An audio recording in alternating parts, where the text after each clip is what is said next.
오순절 성령이 각 사람에게 불의 혀같이 임했습니다. 그러자 성령 충만한 120명의 사람들은 다양한 지역의 언어로 복음을 전합니다.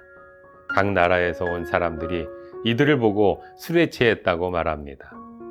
이때 베드로는 제자들이 술에 취한 것이 아니며 이 일은 선지자 요엘이 예언한 대로 마지막 날에 성령을 부으시는 역사라고 주장합니다. 마지막 때에 이루어질 하나님의 구원이 메시아 예수의 삶과 죽음, 부활, 그리고 하나님이 오른편으로 높여짐을 통해 도래했다는 것입니다. 베드로는 성경의 모든 본문들을 통해 여러 예언이 성취되었다는 증거를 제시하며 논증합니다. 그들에게 회개하여 세례를 받고 제사함을 받으라고 권하며 설교를 합니다. 그러자 베드로의 말을 받아들인 사람들이 세례를 받았고 그날 믿는 사람의 수가 3,000명이나 더해졌습니다. 베드로가 성령의 충만함을 경험하고 복음을 선포하는 그 현장 속으로 함께 가보실까요? 안녕하세요, 오만가족 여러분. 크리스찬 유튜버 정승일입니다. 한 주간 성령 충만함으로 행복하게 잘 지내고 계셨는지요? 오늘도 변함없이 우리에게 주신 하늘 양식, 사도행전 2장 36절로 41절 말씀, 저와 같이 받으러 가보시죠. 그런즉 이스라엘 온 집은 확실히 알지니 너희가 십자가에 못 박은 이 예수를 하나님이 주와 그리스도가 되게 하셨느니라. 그들이 이 말을 듣고 마음에 찔려 베드로와 다른 사도들에게 물어 이르되, 형제들아, 우리가 어찌할꼬? 너희가 회개하여 각각 예수 그리스도의 이름으로 세례를 받고 죄 사함을 받으라. 그리하면 성령의 선물을 받으리니 이 약속은 너희와 너희의 자녀와 모든 먼 데 사람 곧 주 우리 하나님이 얼마든지 부르시는 자들에게 하신 것이라. 또 여러 말로 확증하며 권하여 너희가 이 패역한 세대에서 구원을 받으라. 그 말을 받은 사람들은 세례를 받음에 이날에 신도의 수가 3,000이라 더하더라. 아멘. 하늘 양식 오늘도 잘 받으셨는지요? 성령 충만한 베드로의 논증, 지금 바로 시작하겠습니다. 지난 영상에서 우리는 기도하며 기다리던 사람들이 하나님의 영으로 가득해지는 장면을 살펴보았습니다. 이들이 배운 적도 없는 다양한 지역의 언어로 하나님의 일을 말하는 것을 보면서 예루살렘을 방문했던 사람들은 의아해했습니다. 어쩌면 사실 더 당황했던 사람들은 지금 이렇게 다양한 언어를 직접 말하고 있는 사람들이었을 것입니다. 하나님의 영을 기다리고는 있었지만 어떤 모습으로 그 성령을 경험하게 될지는 아무도 몰랐었을 것이기 때문입니다. 누군가 이 상황에 대해 무언가를 말해야 할 필요가 절실했습니다. 이때 사도들이 일어납니다. 대표 발언자는 베드로입니다. 모인 사람들 가운데 지금 예수의 제자들이 술에 취한 것이라고 조롱하는 사람들이 있었기 때문에 베드로는 우선 지금이 제3시, 즉 오전 9시이고 자신들이 술에 취한 것이 아님을 말하면서 그 유명한 오순절 설교를 시작합니다. 하나님이 말씀하시기를 말세에 내가 내 영을 모든 육체에 부어주리니 너희의 자녀들은 예언할 것이요 너희의 젊은이들은 환상을 보고 너희의 늙은이들은 꿈을 꾸리라. 그때에 내가 내 영을 내 남종과 여종들에게 부어주리니 그들이 예언할 것이요. 베드로는 구약의 요엘서, 정확히는 2장 28절로 32절을 인용합니다. 지금 오순절 성령 강림 사건은 이 예언의 성취라는 것입니다. 그럼 이런 질문이 자연스럽게 이어질 것입니다. 그럼 지금이 말세라는 것입니까? 이 말세에는 여러 초자연적인 일들이 일어날 거라고 했는데 지금이 그런 때입니까? 베드로는 이 부분에 대한 설명을 이어갑니다. 이스라엘 사람들아, 이 말을 들으라. 너희도 아는 바와 같이 하나님께서 나사렛 예수로 큰 권능과 기사와 표적을 너희 가운데 베푸사 너희 앞에서 그를 증언하셨느니라. 하셨느니라. 우리는 예수께서 일으키신 여러 초자연적인 기적들을 알고 있습니다.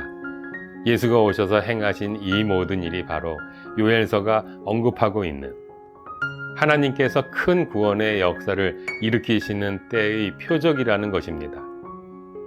베드로는 이어 유대인들에게 당신들이 십자가에 못 박아 죽인 예수께서 다시 살아나신 것이 가장 분명한 표적이다라는 취지의 말을 합니다. 베드로는 구약의 다른 본문들을 연결해서 인용합니다. 시편 16편을 통해 다윗이 이미 그리스도의 부활을 예언하고 있었음을 설명하고 이어 시편 110편을 인용해서 이 땅에 오시는 주님이 계실 것인데 원수들이 발판이 될 때까지, 그러니까 하나님이 악을 완전히 소멸하실 때까지 하나님 우편에 앉아 계시게 될 것이라는, 즉 하나님과 함께 통치하시게 될 것이라는 예언이 이미 오래전에 주어졌음을 설명합니다. 여기서 다윗이 주님이라고 불렀던 존재가 바로 예수라는 것입니다. 더구나 예수께서는 이 땅에 계실 때 자신이 하늘로 올라가면 성령이 이 땅에 오신다고 약속하셨습니다. 베드로는 이 부분을 언급합니다. 하나님이 오른손으로 예수를 높이심에 그가 약속하신 성령을 아버지께 받아서 너희가 보고 듣는 이것을 부어 주셨느니라. 그렇다면 지금 오순절 성령 강림 사건의 분명한 의미가 이제 드러납니다. 구약 성경은 이 땅에 오시는 주님이 계실 것인데 그분께서 죽었다가 다시 살아나셔서 하나님 우편에 앉아 통치하시게 될 것이며 그때 하나님의 영이 모든 사람에게 임할 것이라고 예언하고 있고 예수께서도 성령이 올 것이라 약속하셨는데 바로 지금 그 일이 이루어진 것이라고 베드로가 설교한 것입니다. 누군가 약속을 하고 사라졌는데 그 약속을 분명하게 그대로 이루어졌으니 이제 그 약속한 존재가 누구인지가 입증되었다는 논리입니다. 그런즉 이스라엘 온 집은 확실히 알지니 너희가 십자가에 못 박은 이 예수를 하나님이 주와 그리스도가 되게 하셨느니라 하니라.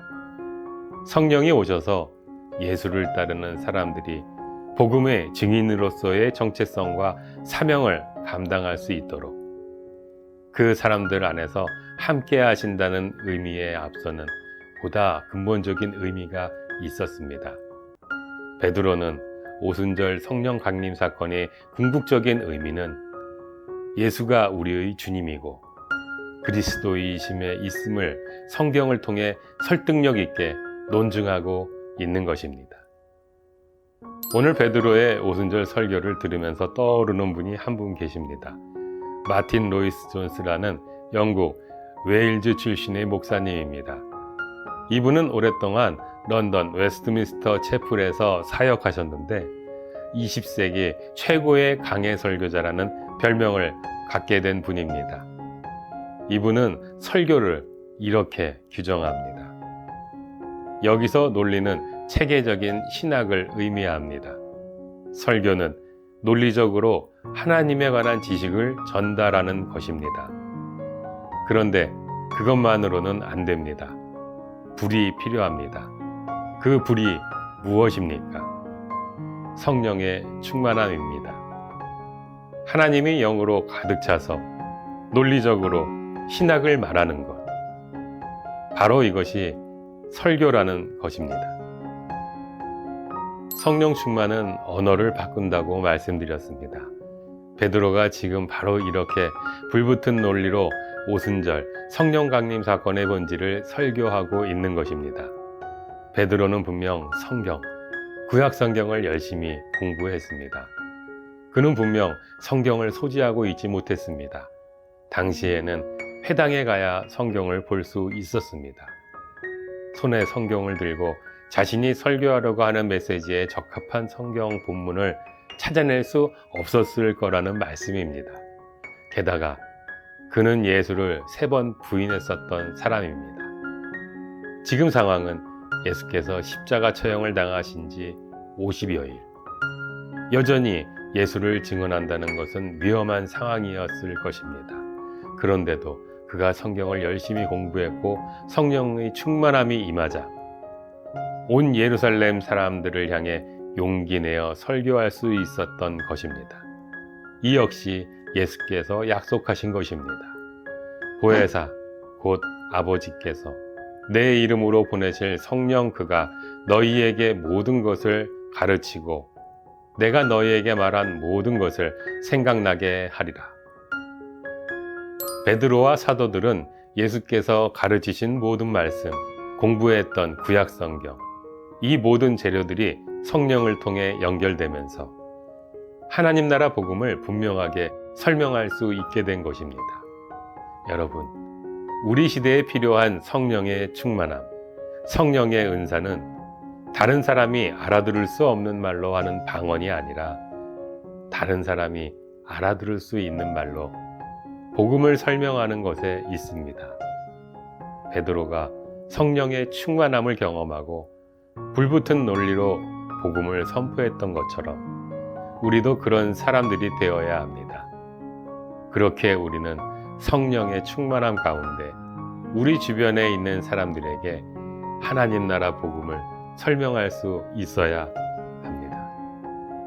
사랑하는 여러분, 우리는 하나님께서 이 세상을 창조하시고 다스리시며 구원하심을, 예수가 하나님께서 세상의 구원을 위해 오신 메시아 그리스도이시며 우리의 주님이심을 고백하는 사람이 하나님의 통치를 경험할 수 있다는 하나님 나라 복음을 성령 충만한 베드로의 논증처럼 불붙은 논리를 가진 말과 행동으로 증인이 되게 하는 성령의 충만함을 기도해야 합니다.